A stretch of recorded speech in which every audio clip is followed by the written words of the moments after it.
Hey, it's Walter from the Blu-Grit Garage. I made a 60-second short about traction control devices, suggestions. You can only say so much in 60 seconds. And thought I'd make the video a little longer and explain a few things and, a few tips on the way. And if you could help us out, we're trying to get 500 subscribers to enter the No Name Nationals this September. And it's going to be, I think it's the 19th, 20th, 21st, whatever the Thursday, Friday, and Saturday is. Thursday night is a show in Sykeston at the Lambert's Cafe, home of the Throwed Rolls. Saturday is racing. Saturday night's a burnout contest. Spectators, you can come in and spectate it. I forget how much it costs, $16, $17, something like that, to go all day to watch. We're going to try entering and run down the track a few times. And then Sunday there's some more racing, and then around dinner time everybody starts going home or camping overnight again. But if you can help us out, I appreciate it.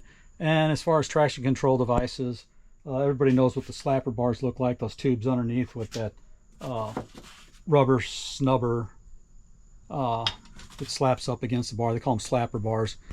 They work under acceleration. The other method of traction control they have is these traction masters. They bolt up here, they're a link, and then you got to watch the length, get them per car, because they want them only a little bit past the eyelet here, the front eyelet of the spring, and you weld it onto that spring perch. I think Cougars, this is for Mustang, I think Cougars are like 2 inches longer, so if you end up into the floor pan, you don't want that. And you can see how the shock plate goes, the U-bolts. There's a bolt on each end, and what's good about the Traction Masters is they work under braking too. So with the slapper bars and with the Traction Masters, I think the Caltrax is another brand. They prevent the axle from winding up, because if you take off and then all of a sudden it winds up and then it releases and does it over and over again, and that's how you get the wheel hop.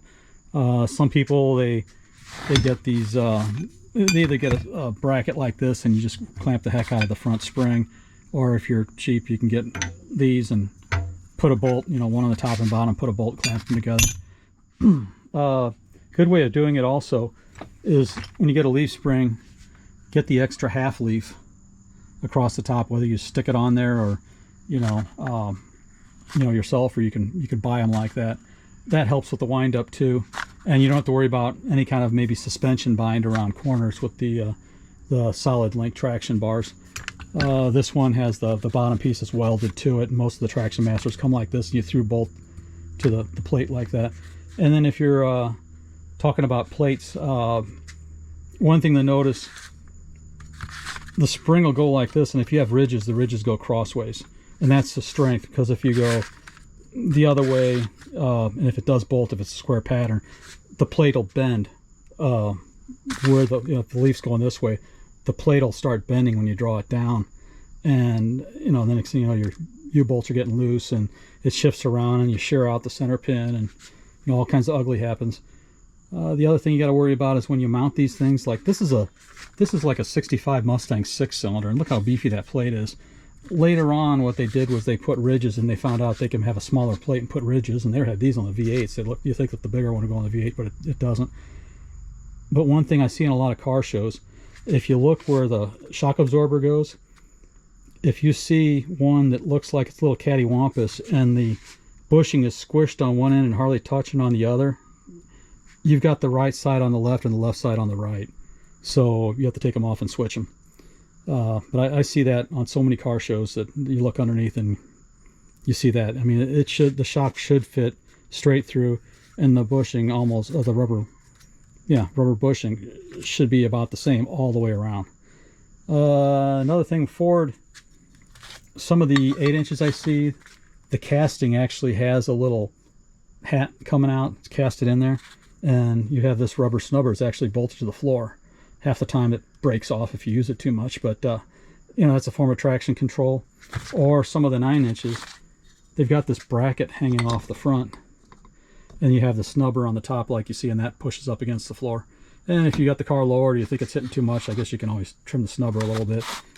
So one thing as far as traction is concerned, I've got some lowering blocks here. These are 1 inch. You really don't want to go with, say, 2-inch lowering blocks. What lowering blocks do is it's like a breaker bar, and you're leveraging against the spring, and that'll give you more wheel hop, so you kind of don't want to use these. If you want to lower a car, the better way to do is you can get a mid-eye spring, which the spring comes up and then it just kind of comes out before it goes around, so the hole is almost center of the spring. Or in my 66, I wanted it pretty low, so I actually got reverse eye springs. And the reason for the reverse eye spring, you think, oh, just put less arch. You don't want less arch in a spring. It won't be a spring then. You always need some kind of arch so it flexes and you have some kind of geometry. You don't want it going the other way, obviously, too. So the way to do it is, like I said, a mid-eye spring gets you knocked down about 1 inch or so, and a reverse eye spring will lower your car 2 inches, but you'll still have spring. So, and then, like I said, as far as lowering blocks, I try not to use them. If you use them, don't go over 1 inch. And they do make, for traction, they do make a, what do you call it? It's kind of cut at an angle so that you can angle your pinion down.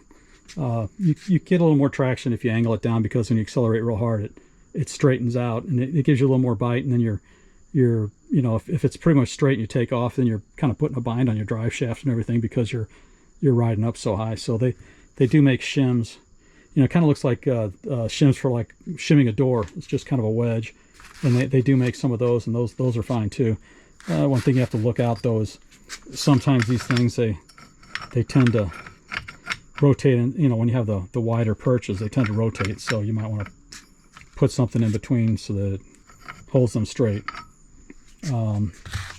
They do make spring perches like this that have a tab that comes out with a opening, and you can use them to hook your tow hooks up. They're pretty nice. I think Scott Drake makes them, and it's a lot easier. You don't have to feed things through your tire or this or that. You just reach underneath and just hook it on there. Like I said, it's just a plate like this, but it has an extra bar that comes out, or a stamping comes out with a rectangular cutout in it. And then if you want to do on a Mustang, on the front strut rods, let's see if I have some here, since I'm on the towing thing. I got these from Gateway Classic Mustangs, and I'm not going to unwrap them, but these two holes here, they go on the strut rods, and then you got the loop there, and you can tow it that way. You put your tow strap or a tow hook on there, and then that way, what's nice is the car can float when you're driving. You're not yanking on body and frame and everything else. The car just kind of rides along, so it's kind of easier on things. This is just a monstrosity. I guess it's like a race car part. This bottom part you weld to your 8-inch housing, and then you run this, and you can adjust it with the rubber how much give you want to have it, and then this has a rod that goes across, and you mount a link on your transmission tunnel, or the drive shaft tunnel, and that's kind of like an overrider. Shelby had traction bars like these that actually mounted across the top, and they were called overrider traction bars, and they cut slits with rubber for it to go through, and it mounted kind of where the bottom of the back seat is. And since a lot of the Shelbys, they didn't have back seats, they had that eliminator package tray. This was all kind of concealed, so they had overrider traction bars. It's kind of a Shelby thing, and the underrider is more of a street thing. And one time I saw a Trans Am car, and they actually had it going over and mounted to the frame rail on the back. I'm not sure how that worked out. Trans Am guys are, those engineers are smarter than me, but I've seen them where they went backwards before too. But the Traction Masters, you can get them for, if they still make them, Camaros and Mopars and Mustangs, and the Cougars, like I said, are about 2 inches longer, so you have to make sure you get them for your car. So I guess that's pretty much it. I hope that helps somebody out. Traction's a big thing, and it's a lot easier on the parts when you have this, because wheel hop, can be hard on manual transmissions. It's hard on your ring and pinion. It's hard on everything. So you don't, and even the axles. I've got a twisted axle back there. I lent the axles to a friend, and he was drag racing it, and because he broke his or something and got it back, it's got a twist in it because of wheel hop. So these eliminate it. And like I said, the Traction Masters I like better than the slapper bars. I said it before. They help under braking, so that's a plus there too. So hope that helps you out. Thank you very much. Please like, comment, subscribe, and I'll try to keep some tech things coming along. Thank you very much. Bye.